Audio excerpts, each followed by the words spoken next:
मेरे देश में हया को किसने तार तार किया? मेरे देश की बेटियों को कौन नचा रहा है? उनके कपड़े लिबास मुख्तसर कौन करवा रहा है? ये किसके गर्दन में मैं ये गुनाह डालूं? मैं मुजरिम हूं, मैंने अपनी कौम को नहीं समझाया, मैं अल्लाह से माफी मांगता हूं। लेकिन जब मुसलमान की बेटी बेहयाई की तरफ चल पड़े,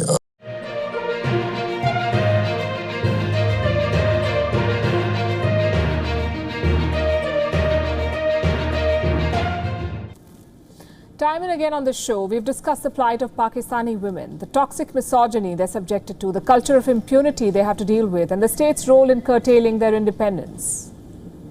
Why do we report these stories? In the hope that they will jolt the conscience of those in power, in the hope that they will force them to bring change. But Pakistan continues to baffle us with its never-ending crimes against women. On the 25th of July, a vigil was held in Islamabad to mourn the death of Noor, a 27-year-old woman who was killed in the country's capital. Noor was the daughter of Pakistan's former ambassador to South Korea. She was beaten, she was shot at and beheaded by one of her acquaintances, someone she knew. The murder has shaken Pakistan's civil society. It has also put the spotlight on a spate of killings that have happened in recent days. Let me share a few incidents with you. On the 19th of this month, the son of a government official tortured and killed his wife in Pakistan's Sindh province. The couple had 4 children. On the 24th of July, a 30-year-old woman was raped and stabbed in front of her son. She died struggling for her life in a hospital in Rawalpindi.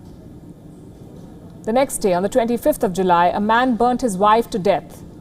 Again in Pakistan's Sindh province, their 17-year-old daughter also sustained serious injuries. On the same day, 25th of July, there was another incident in Sindh. A man sprayed a volley of bullets at his wife, 2 underage daughters and their aunt. None of them survived. And these were just a few examples. I'm sure there are many more stories that go unreported. There are countless cases of harassment, rape and killing that are buried in last columns or mentioned in passing in media reports.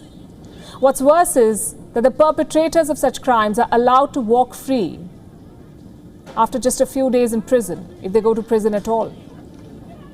I have some more examples. In June 2018, a man who stabbed his girlfriend 23 times was acquitted by the Lahore High Court and released from jail. In 2019, February, 15 men accused of burning a 16-year-old girl, acquitted and allowed to walk free. What's the guarantee this won't happen again? Well, there is none.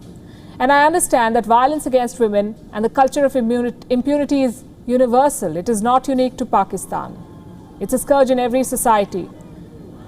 But it's perhaps the worst in Pakistan, where clerics stigmatize women and blame their clothes for growing crimes. Even the pandemic.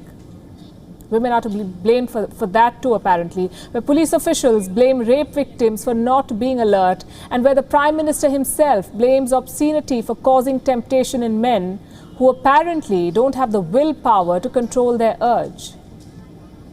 This is what he said. You must listen to some of these statements. मेरे देश में हया को किसने तार तार किया?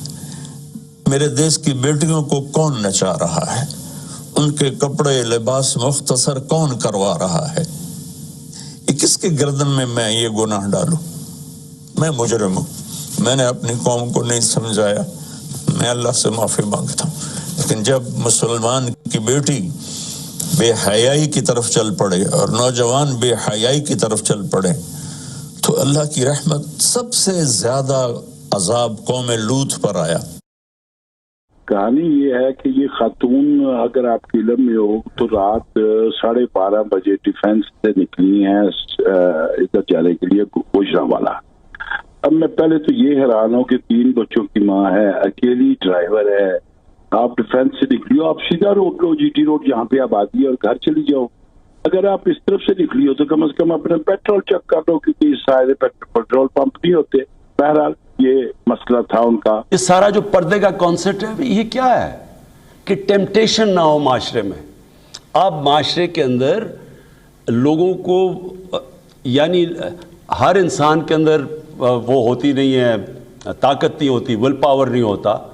आप अगर माशरे के अंदर जितनी जितनी बढ़ाते जाएंगे फांसी और आप इसकी एहतियात नहीं करेंगे, इसके असरात हैं। I don't have to tell you how problematic and dangerous such statements are. Instead of punishing sexual crime and honor killings, you have a Prime Minister in Pakistan who's justifying these acts. What's the message that he's sending? The perpetrators need not worry about consequences, neither legal nor moral.